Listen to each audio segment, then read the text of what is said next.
நடிகர் விஜய் மட்டுமில்லாமல் சிஏஏ சட்டத்திற்கு எதிராக அறிக்கை வெளியிட்ட அனைத்து அரசியல் கட்சிகளும் சிஏஏ குறித்து புரிந்து கொள்ள வேண்டும் என பாஜக எம்எல்ஏ வானதி சீனிவாசன் தெரிவித்துள்ளார்.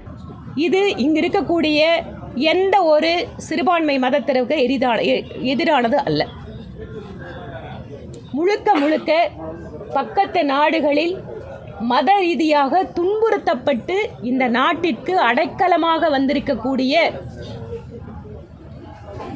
இந்த நாட்டினுடைய குடியுரிமை சட்டத்தின்படி அவர்களுக்கு இருக்கின்ற கால அளவினை குறைத்து 5 வருடம் அவர்கள் இருந்தால் போதும் என்கின்ற ஒரு சிறு சலுகை மட்டும்தான் சிஏஏ சட்டம் என்பது.